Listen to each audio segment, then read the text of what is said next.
Not to mention that I met Megan Moon recently. I keep saying that I still have some Korean traits. The sausage is big but dry as hell. That's what she said. I'm sorry, she didn't, because sausage was quite big. Podcast. I am back from France.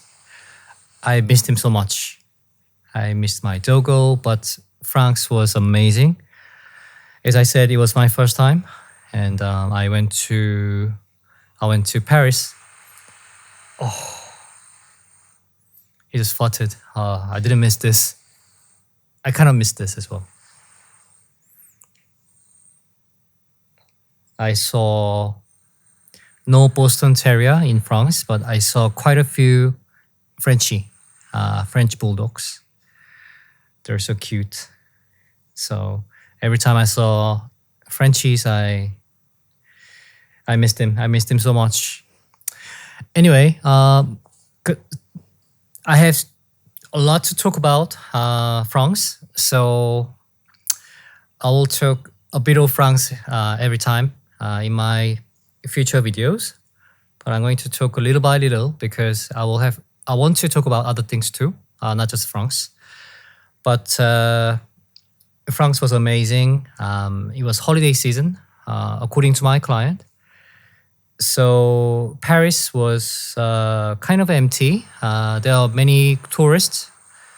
I assume Paris is full of tourists whole year, but I was told that the locals are on vacation, so the traffic was not as bad as usual. Also, restaurants were not too crowded. I was happy because I don't like crowd places. I don't like noisy places. But I was invited to all the nice places. I ate so much. I think I gained a few pounds, few kilos. But food was too good. I know French people are proud of their food, and I think that pride is valid.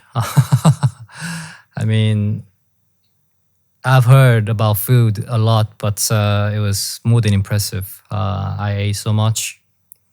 I was very lucky that my client took me to all the nice restaurants, and come to think of it, I'm curious about bad restaurants in France because I only went to good ones. Well, there are only few meals I had alone. Clients took me everywhere, every time. Only those few meals I had alone. It's going to sound funny, but I missed the kebab because the kebabs in Korea, in my humble opinion, it's not that good. I even miss kebabs. I even miss kebab in England. But kebab in Korea, not good. It's quite poor.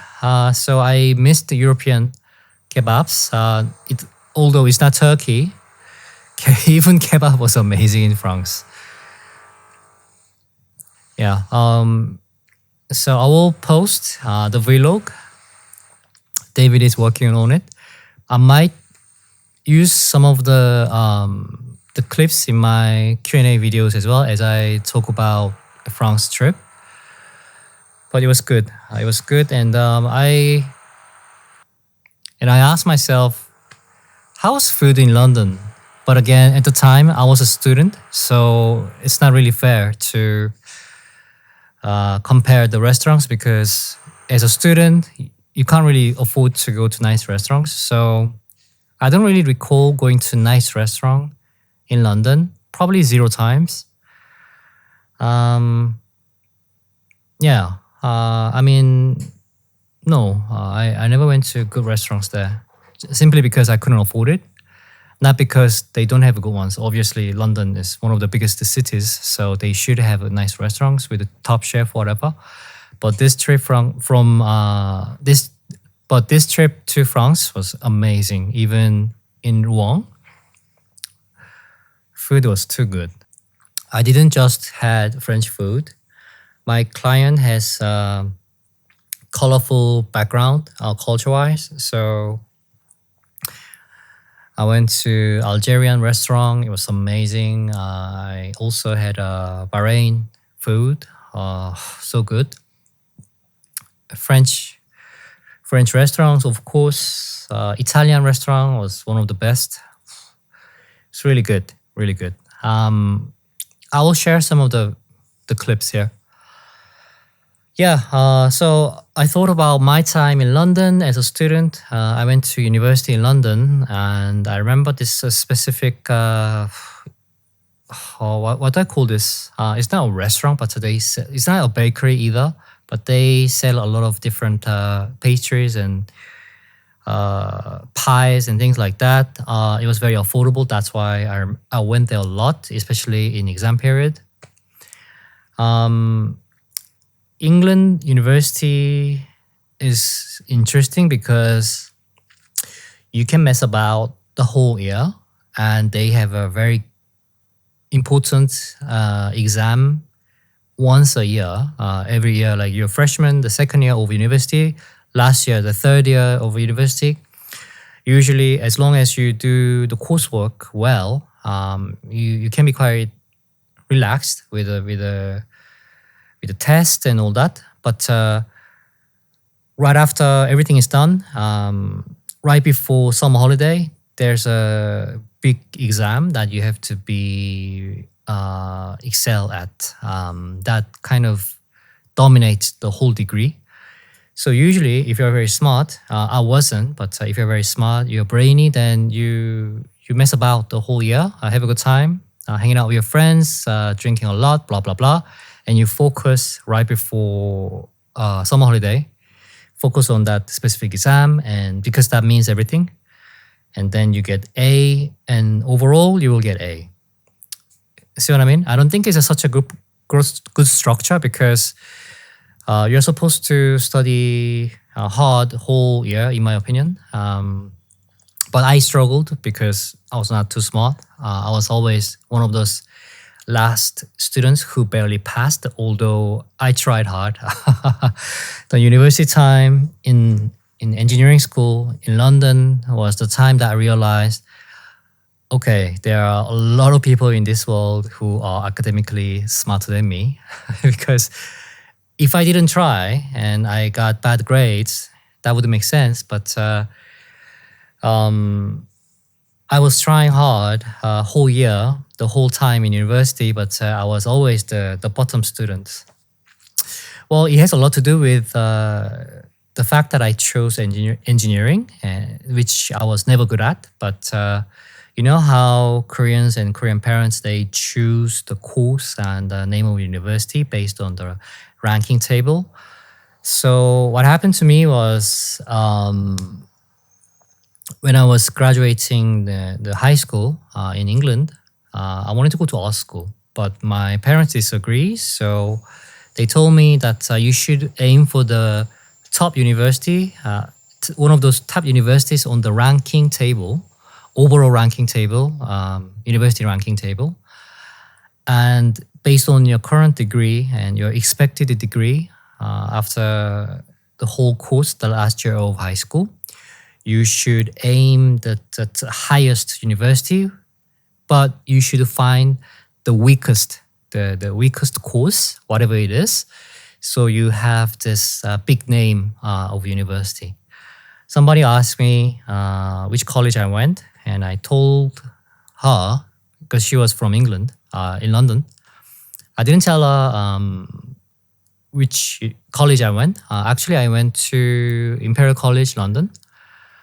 I just figured because I'm an artist now, I have no reason to hide. It's not really related to my current life or future. So I went to Imperial College, and from the grade I had in high school, Imperial College was the highest university I could aim with, the course that requires the lowest grade. Does that make sense?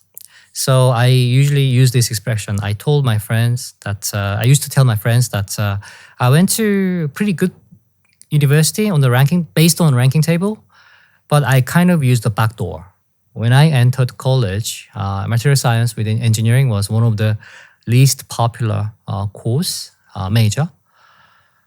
So they required very low degree compared to other courses such as triple E's and stuff like that. So I used the back door of big college. The reason was that so when I come back to Korea, everyone told me that you can brag. You can brag that you went to good university in England. I was told that in Korea, nobody cares what you studied. It turned out to be true. They only care about the name of university. They don't really care so much about what you studied. In my opinion, it should be opposite. It should be opposite in a way that what you studied kind of explains who you are, what your interests are. But no, in Korea, it's the name of university regardless of what you did there. It's quite insipid in my opinion, not very smart. But I was like that. I keep saying that I still have some Korean traits. This is one of them. This is very Korean, typical Korean attitude when it comes to choosing the university. I don't blame anyone for choosing the wrong course for me, but it was not very smart, and I would not do it again if I was given the second chance. I would pursue what I'm interested in, because that way you can be the best at whatever you are studying in uni or undergrad, postgrad, doesn't matter. But at the time, I was stupid and I was not very smart. So I followed that Korean trait. And I thought it was a good choice at the time. But at the same time, when I was applying for jobs in Korea, I went to a postgrad in Korea. But when I was applying for jobs, actually that helped to get me through the CV screening, because in Korea, we don't really care about what you study, but we only care about if you went to SNU, if you went to Harvard, if you went to Yale, that kind of stuff. That's what we are interested in. And I also had a friend in like a HR department in one of those big corporates, Samsung. I also had a friend who is like a HR specialist. She works for HR firm. They both told me that when they do the CV screening, they usually filter people with the name of university. It might be outdated because it was a long time ago, more than 10 years ago, because I got my first job like 12 years ago. Anyway, at the time, they told me that they do the CV screening by the name of university, and then they kind of look at your major. So that's the culture, how the culture is. So that's why I chose the wrong major, wrong course in university, undergrad, which was why I struggled all the time.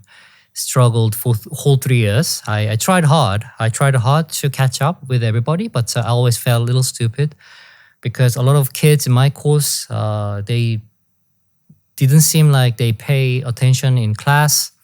Also, I saw them drinking a lot, not trying hard with the coursework, or even in the lab, they didn't really focus. But most of them, they always had a better grade than I did. But I was always behind everybody, trying to catch up with them. Those people who didn't try. I always felt a little stupid, but at the same time, it's not because like me or other students were stupid, but I just chose the wrong major. I was always bad. I was not very good at like a physics, chemistry, and all that. I hate math. So I know Asians, we are supposed to be good at math, but clearly not me. I'm actually more interested in social science or art. Whole 3 years I was struggling, and I was under a lot of stress, and I didn't have time to cook. And also I used to live in a box in London, because a living cost in London is so high. Because as a student, you cannot afford nice apartment. Obviously, you're not supposed to be spending so much money on these things. So anyway, going back to the little bakery, that sells like a pastries and sausages and stuff like that. So this exam, this exam in, when do they have this exam? April, March, something like that. So me and my friend, what we did was that usually we have like 2 months to prepare the exam. So what we used to do was that we changed day and night the pattern. Like we would wake up late in afternoon, and then stay up all night in the library, and come home in the morning and sleep during the day. The reason why we did that was because the university library, usually they don't open for 24 hours. They usually close at 10, I think. And then they only open for 24 hours, like 3 months before the final exam. And literally everybody in college, they prepare for the same exam for their major. So everyone goes to the library, but our library was not that big because the college is in the city. The building is not very big. Actually, it's quite small. I don't know about now, but at the time, our library is very small. So they would open the library for 24 hours.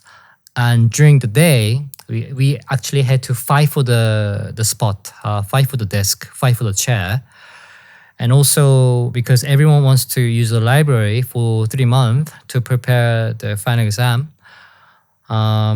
it's loud, noisy, people talking, even though some floors are supposed to be quiet, but they still talk. It gets really hot because a lot of people there. Weather is getting warmer, it's a mess. And also the toilet is disgusting because everybody uses it. Because of that reason, me and my homeboys, we decided to sleep during the day and then come to library at night, study all night and early in the morning. And when everyone is coming to the library, then we leave and go home to sleep and recover. So we do that, like I started earlier than everybody because I always thought I was dumb. So I started my preparation 3 months before the final exam for a whole 3 years. So what I did was I sleep 2 hours later than usual and wake up 2 hours earlier than my daily routine. So you push your rhythm slowly until you completely you're living the opposite life. So it takes only a few days, but again, it takes time to get used to it for your body and brain. So I usually take like 1 or 2 weeks to be completely to flip my life. So like after 2 weeks, you're good, and then right before going into the library, because everything, closes at night in London, because it's not very central London, because where my college was, normal shops, they close at night, right? So, and also the library, they lock the gates at 11 or something until like at 7 o'clock in the morning, 6 o'clock in the morning. So from 10 or 11 at night, you cannot get out. You cannot get out of the library. So you have to be stuck in there. So I would wake up in the afternoon quite late and eat something at home and take a shower, get everything in my bag, and go to this pastry place and get 2 sandwiches. It's not really a sandwich, like a sausage in a baguette. That was the cheapest. I forgot the price, but it was the cheapest, and also it was a big one because it's a baguette. Literally a baguette and a sausage, nothing else. I used to buy that 2 of them. So because in the library, there's only vending machines, and I don't think they had a sandwich there. No, they didn't have. They only had like a Coke, the vending machine for the drinks. So you needed 2 meals. So I had 2 sausage in a baguette. So I used to buy 2 of them, and then I have 2 meals in the library the whole night, and then come home and sleep. So the same thing. So I usually, when I wake up in the afternoon, I make something as a breakfast. So that's the real food. And then last 2 meals, sausage in a baguette, 2 meals. Not really a real food, right? So, but I didn't want to get hungry, so I could focus on my study. And I remember that pastry place, they had a lot of East European staff there who didn't speak fluent English.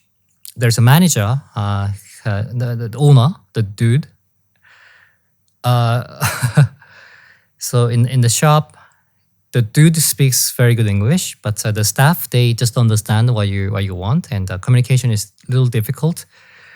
And they were mostly very beautiful because they are from Eastern Europe, and they are blonde, tall, and very curvy, slim, curvy body, and a lot of male students from the college, they lose their mind looking at them. We used to smile a lot, but at the same time, the food is so bad. Especially what I used to get, one of the cheapest one, sausage in a baguette. You eat that, because the baguette is so hard, you kind of scrape the roof of your mouth. It always hurts, but you have 2 of these horrible baguettes. The baguette is hard as rock. So the food is really bad.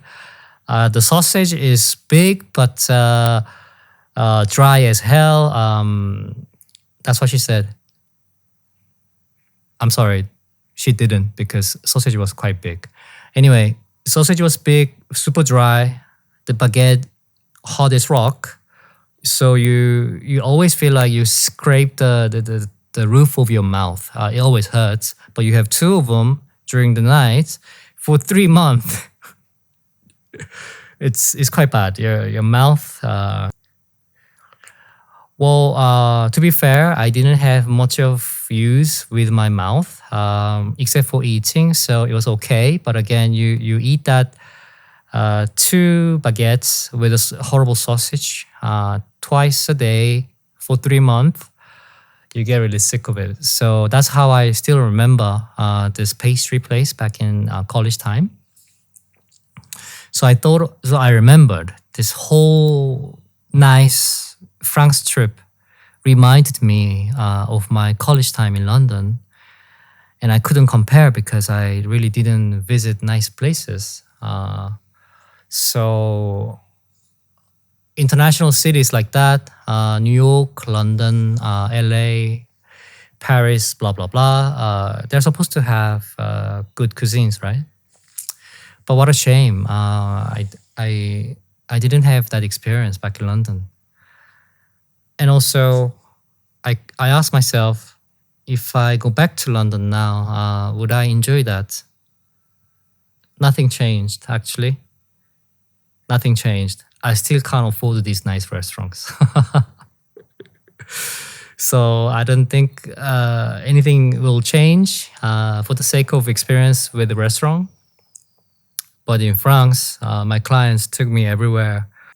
I felt very lucky and blessed to be enjoying all these amazing foods. And I try to remember the moments, every moment there. When you try to focus on the moment, I usually try to not take so many photos or videos. But again, this time I really wanted to remember everything. So I filmed and took a lot of pictures of the food I had. They were amazing.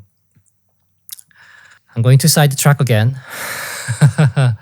When I was in postgraduate school in Korea, I used to watch this program called the CEO Exchange. It was an amazing program. I used to love the program. So this program is for the students in business. So they usually have a host and they invite two guests. And these two guests are usually from like a vice president or president of multinational corporates, but different industry usually. So let's say, for example, like I'm a host, and today's guest is someone C-level from Apple, and the other guest is, let's say, another C-level guy from Ford automobile company. And then I have a talk. I talk about business, and like I ask them like a business-related questions, and it's quite casual, but at the same time, the whole program is quite informative and educational. And where do they have that talk? They usually move around the MBA schools in the US. So the audience are usually the students who are in MBA course. So the audience usually ask very good questions. They take questions from the audience, and these questions are also quite sharp. Yeah, so I used to love that program, and they usually have very quick questions right before they wrap up the episode. And the host usually ask like really quick questions, like, "Oh, what is your favorite sports?" Something quick, right? Or then they would say, "Oh, basketball," and that's it, and move on to next question. So quick questions after quick questions, and one of the most popular the questions is that, "What is your best meal of your life?" Or "What would be your last meal?" Blah blah blah.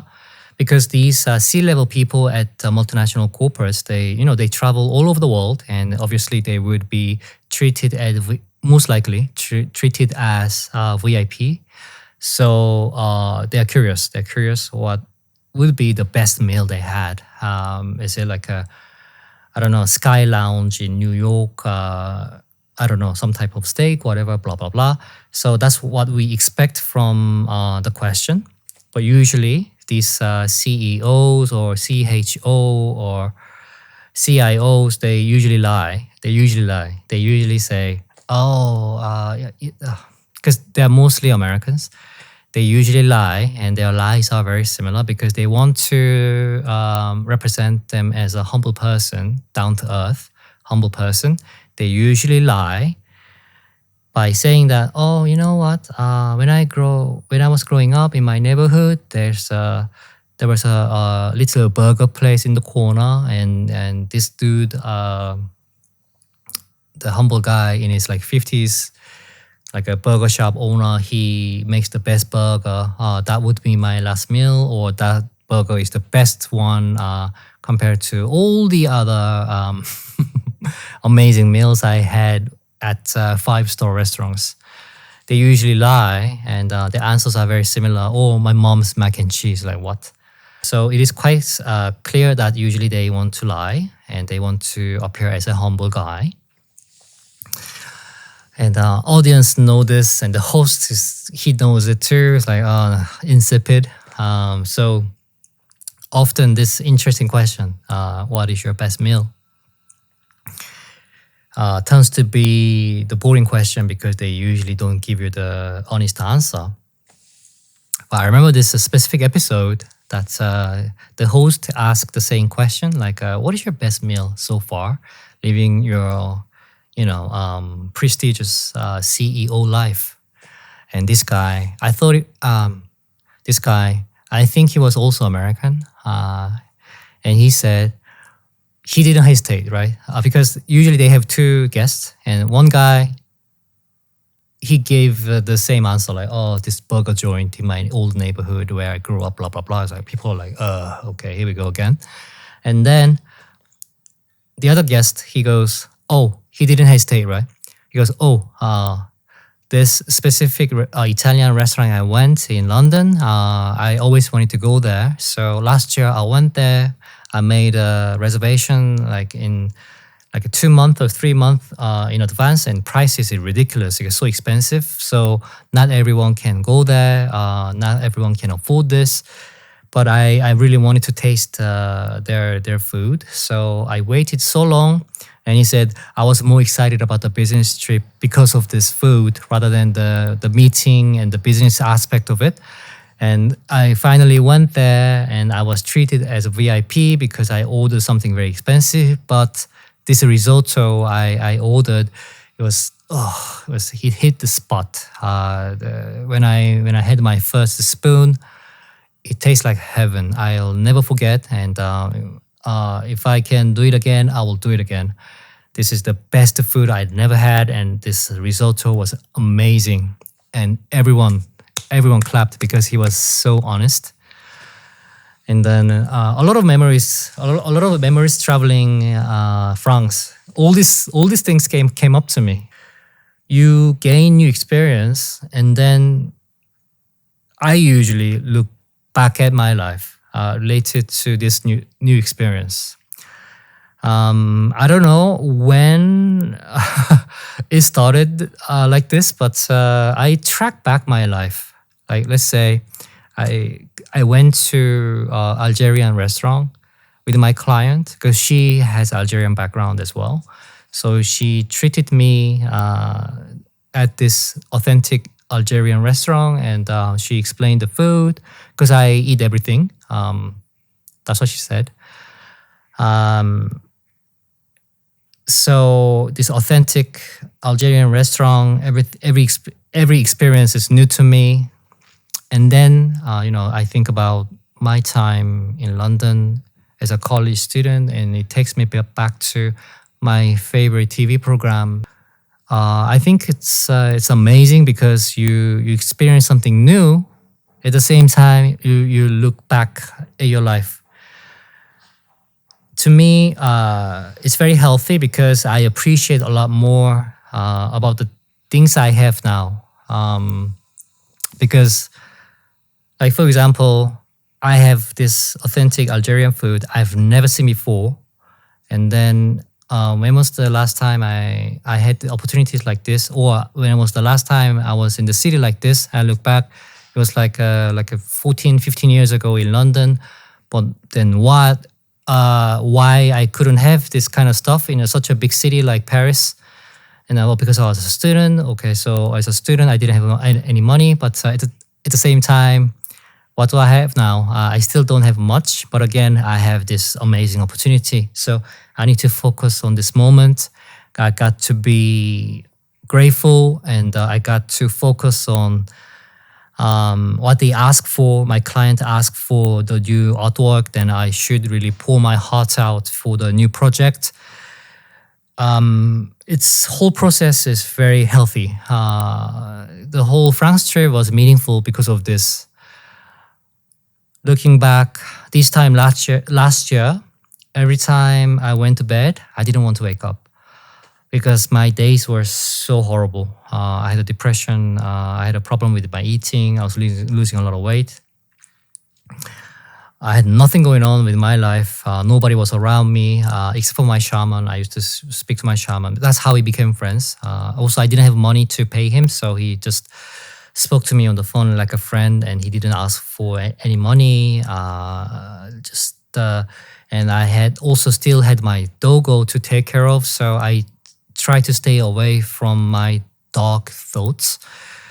In France, every time I experienced something nice, experienced something amazing, all these thoughts came back to me and reminded myself to be grateful, reminded myself to be thankful, be positive, and stay inspired, and try to work harder.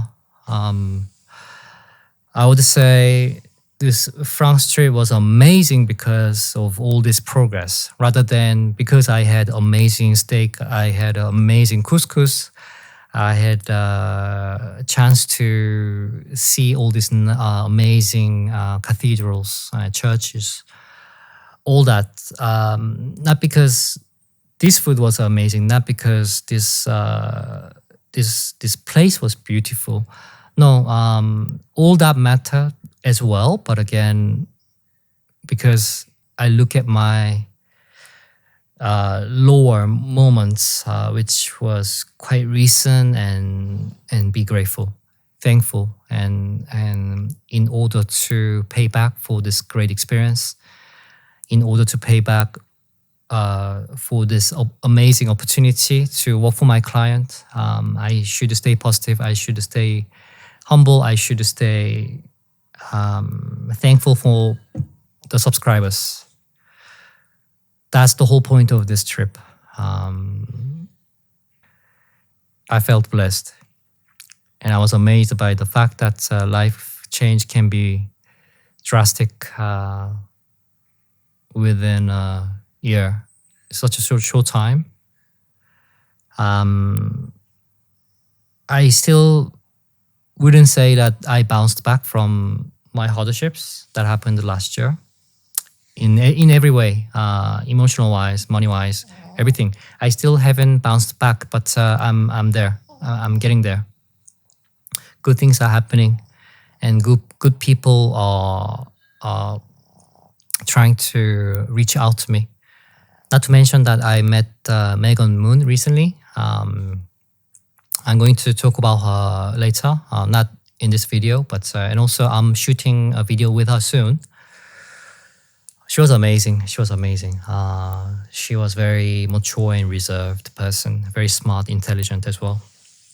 I'm a lot older than her, but she is very mature. I think having a family helped, in my opinion, because I don't know her before marriage, but I think because she has a husband and kids, and she has like a big responsibility to be a great mom and great wife.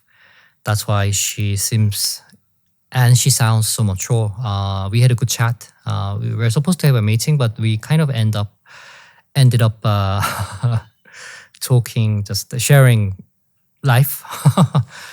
So I got to find out what kind of person she is, like briefly, because it was just one time. But I felt like she was very mature for her age, because I'm a lot older, and I was like, oh, like I don't even have a house, and she has all this, and she has a lot of responsibilities, and she's like a huge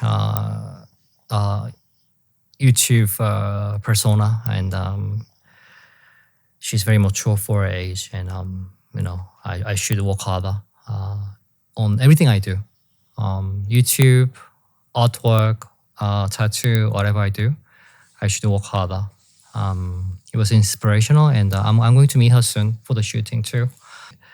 I'm also grateful that she reached out to me. I'm very, very honored to meet her and all that. And also, I got a text DM. I got a DM from her in Paris. The last day in Paris, she sent me DMs like, "Oh, this is also very nice. Like this whole trip was amazing," and I was literally packing to get on the cab early in the morning, and I checked my Instagram, and there she is, like a Megan Moon, like DM. It's like, what? Like she's like literally she's more than 100 times bigger than me, way more than 100 times bigger than me.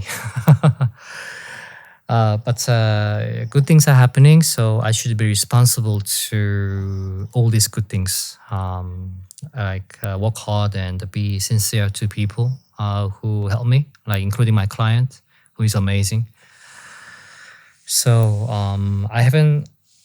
I didn't talk much about my trip. I have some funny stories that happened in France, but I got a little carried away today. Also, I had a lot of memos and screen captures about the questions, but I'll be back. I'll be back next time about more of a France stories, just a little bit, and then questions and your feedbacks and all that. I'll come back with better episode. I hope this was not too boring. Thank you for watching, and I'll see you soon. Bye.